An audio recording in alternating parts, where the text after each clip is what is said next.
All right, Ed Carbajal here for MyMMANews.com, speaking with the great Shawne Merriman. Lights Out Xtreme Fighting, getting back, getting shows going again. Mr. Merriman, thank you so much for speaking with me today. It's a true honor. How are you doing today on this fine Friday afternoon? I'm great, man. Thanks for having me. So obviously we're talking because you got LX5 coming up on August 7th. You launched a promotion in 2019. 2020 comes, pandemic hits, puts everything on hold. So, I mean, before we even talk about that, I want to ask you, because before we started recording, I was telling you how I actually know you from the combat sports scene out there in the West more than I do about your NFL career. So, just let me know, like, when did you get the fight bug? How did you? I know you had fights booked. You almost fought yourself. When did you decide to jump into founding a promotion and becoming putting on events yourself? Well, first off, I grew up in PG County, Maryland, in the Washington, D.C., Virginia area. Mm-hmm. And so I grew up and around boxing. A couple of my uncles and cousins were professional boxers. So I grew up around boxers my whole entire life. And then, I get drafted by the Chargers in 2005. And that's around the same time the MMA was kind of coming on the scene and becoming like popular.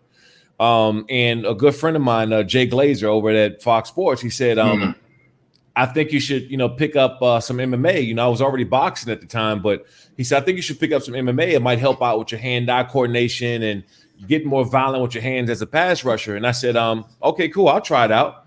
So I came during the offseason between 2005 and 2006. I walk in the gym. Jay Glazer's here to the right, and Randy Couture is on the left. And so I'm looking, right? So I don't know anything about MMA or anything. So I'm thinking I'm walking in there to spar Randy Couture that day. And I'm looking at Jay. I'm like, hell no. This is not, at the time, Randy was still, he was still competing. He was still, in his game. So, but, I learned quickly that it was kind of one of these things where it was humbling, right? You come in, you're a big, strong guy, you're athletic, explosive, but Randy was able to kind of toss me around and show me grappling, and we're rolling on the ground and things that I didn't know, and about leverage and open up your hips. And turns out, in 2006, I came back out and, I led the league in sacks. My body structure, my hands just got a lot better. And I attributed that to MMA. Because it helped out a lot. So I stayed around, I was around all the fighters. They would always come down to the football games when I played, and Tito Ortiz and Chuck Liddell. You name it. All these guys, they were coming to the Chargers games, and I just kind of just gravitated to the sport from there. Wow, that's crazy. And one of the things I noticed too, I've seen you hitting pads. You mentioned boxing, so for your own background, you consider yourself more of a striker than a grappler, I would assume. Well, yeah, but at the same time, I spent most of my life taking people to the ground and tackling, right? So I'm really good at that, and I can get people on the ground. But for me, as I started to learn a little bit more jiu-jitsu and stuff like that, it was more of getting up, right? Because you're going against these guys who are just better than you on the ground. So I just over the past 5 years just learned how to defend myself against guys who were much better than I was. So I still, man, I'm sparring, once a week or once every other week, and I get a chance to train with the guys. And for me, it's more of a mental and to stay in shape than anything else. Yeah, no, it's martial arts training is overall for your overall health is something I always recommend to everybody. But when we look at the business of fighting, and you just started into it, where I mentioned the COVID-19 pandemic. You had shows going. I actually interviewed Chad George. I think it was LX2. Yes. I spoke with him. He fought his last fight there. That back when that was happening, and then you get the Fox Sports West deal. Things are going good. COVID-19 hits, shuts everything down. Everything. So can you talk about how you managed that before you started ramping up again? Yeah, Chad finished his last fight with us, which was pretty cool to see because he's been around for a long time. And for us, we were on a hot streak. We were kind of getting our feet up under us, and more people was finding out about us. Obviously we were on at the time at Fox Sports West and Prime Ticket, and 6 other regions in the country: Texas, Florida, Ohio. So we were kind of making our ways, and then we get shut down the day of the weigh-ins, right? And we got the cage set up, TV trucks outside, everything is ready to go. And I remember walking in and just my heart just dropping to the floor. I mean, I couldn't believe it. But me being a former athlete, what I also couldn't believe, and after those 2 seconds of me being pissed off, is that these fighters who just went in training camp for a few months, who get paid and do this for a living. So I went from being pissed off for a couple of minutes, then saying, man, this sucks. This sucks for these guys because they've been training their asses off, and now they don't get a chance to compete.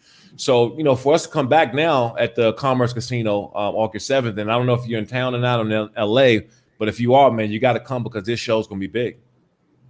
Yeah, I mean, I was just going to announce the date, August 7th, LX5. It's your first show coming back from the pandemic. I mean, it's a big deal, especially out there in California. I mean, as I was researching how you founded the promotion and stuff, I know it used to be California Extreme Cage Fighting, and then you reimagined it into Lights Out.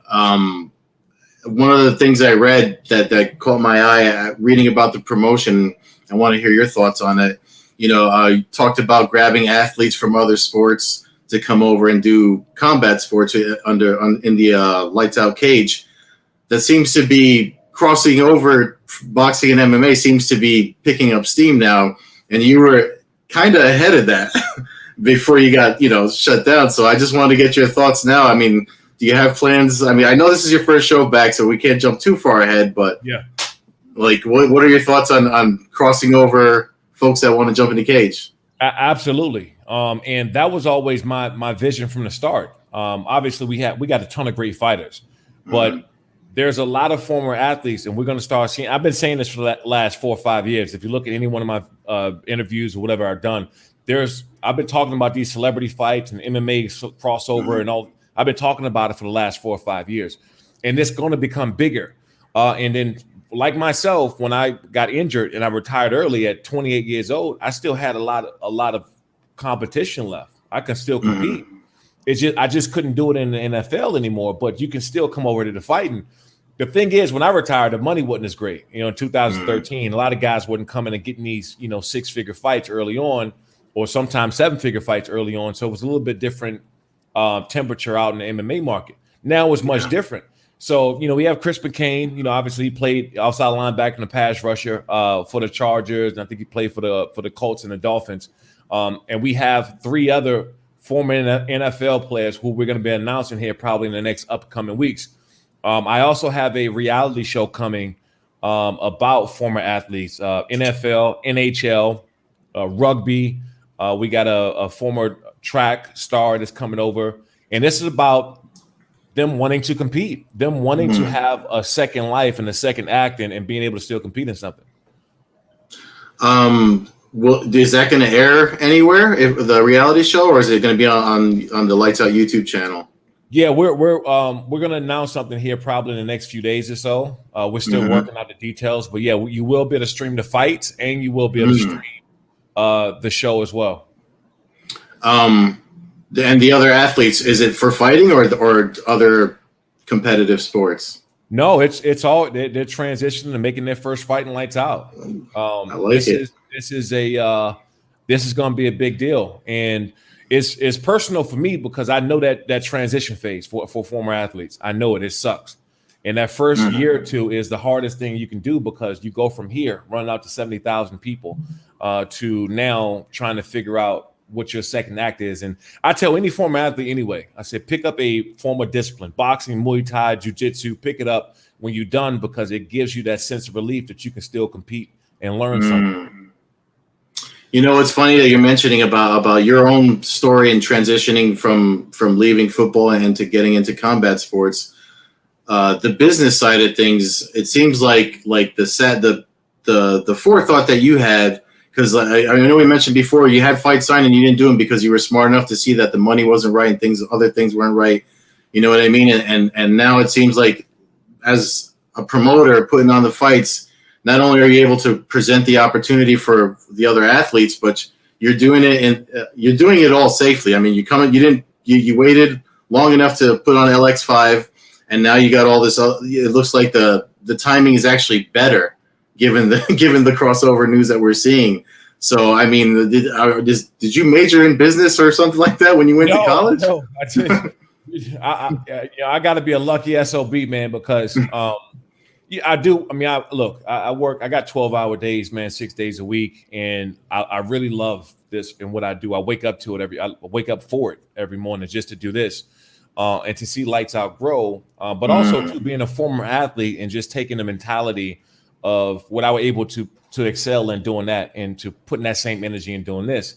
The business side, I think, came from just always kind of finding a way, right? Because I try to stay ahead of the curve, like, as you just said, about these former athletes. I was already doing that years ago, and now we're starting to see a lot of these former athletes or social media stars or whatever in this crossover. And just wait, it's in the next 12 to 24 months, it's going to be 10 times bigger than it is now. Yeah, because we're already seeing it more often than we were seeing it 6 months ago. So I believe you 100%. And then the other thing too about it is just the transition. I mean, I'm wondering if you're going to have an issue with the sanctioning and all that stuff like that and the rule set. But the other thing is just guys like yourself. I notice, especially football, because yourself, Matt Mitrione. What is it? What do you think it is that draws? Is it just picking up the new art, like you said, to compete, or just like it reignites something inside of you that says I can still do this new thing? Well, for one, when you're and I would call it NFL player, football player, because that's the easiest transition. But look at any athlete in any explosive sport, or former rugby guy, hockey guys. I mean, you know how much, my son is he plays hockey, and he takes me out and we go ice skating, and I bust my ass every time, right? Because there's so much coordination and skill and stuff like that in what he's doing. And then two, these guys are naturally fighters anyway. That's what they do. Right. So you're now looking to bring what they were great at doing to now how to come over here in MMA and learn how to turn over on your punch or take a guy to the ground or, you're learning all the time. And that's one thing that made guys great at whatever they did before, because they didn't come on. Nobody walked on a football field when you say great football player. They might have been a great athlete, but not a great football player. Nobody walked on, went on the ice and was a great hockey player. It was practice and repetition and wanting to learn. And there's nothing more humbling than, learning jujitsu or getting taken down to the ground by somebody smaller than you, and you can't get up because they have more skill. That just makes you want to get in there the next day and learn and learn and learn. Yeah, I was just talking with my instructor about that very thing, actually. Well, listen, I know the card I was looking at the card before you signed on. Eric Gonzalez versus Sammy Alvarez, a main event. You got a lot of local Moses Morietta. You got a lot of local well-known fighters from the area coming on. They all need it. It's great that you're giving them opportunities to fight. August 7th, Commerce Casino in Commerce, California, LX5. I know you can get tickets on the Lights Out website, lightsoutxf.com. Is that correct? Yep, that's it. Lightsoutxf.com. We still have some tickets left, not very many, but this is. We wanted to make sure when we came out the gate this time around, because like everybody else, we got pent up energy, right? We want to get out. We want to do something. But I think, as you said before, it's bigger this time around because we waited. Now we got some things in place where we're going to be able to announce some big signings here coming up soon. We're going to be able to announce a big streaming deal where people can not only watch us on the West Coast, but they can watch us in the entire country and internationally. So, all these things, it's kind of pent up for us. So I can't fight. So the only way I can let out my aggression energy is make sure that everybody see, Lights Out Xtreme Fighting. If not for nothing, like I said, I seen you hit pads. I feel like if you hit people, it's going to hurt everybody, including the people watching. but yeah, no, I'm excited for it, and you actually got me excited for it. And I'm not going to try to dig too hard for that news if you're going to announce it soon, as far as the streaming deal and stuff like that. But hopefully by the time I publish this article and this video, it's just before you announce that news. I see you sitting in front of your banner there. If you want to plug your podcast, anything else, the floor is yours. Yeah, so check me out at Shawne Merriman on social media. But also, too, my Lights Out podcast, you can get it wherever you can get podcasts from. You can download it It's called Lights Out Xtreme. So look for my name, or just type in my name and it should pop up. Cool. Thank you so much for taking the time. August 7th, LX5. And follow Lights Out on social media, because that's where I kind of picked up the news about this event too. And the PR guy got in touch with me. So I appreciate the time. I could talk to you forever. Your energy and the motivation you have to put this thing on, it's infectious. I love it. I'm looking forward to everything you got going on. So thank you so much for taking the time. No, thank you. Thanks for having me. We got to do this again, man, down the road when we get going. Oh yeah. No, I'm gonna tell you something when I'm done recording. But yeah, no, I've been following Lights Out since you put it out there in 2019. So I'm glad you guys are back. Appreciate you. Thank you.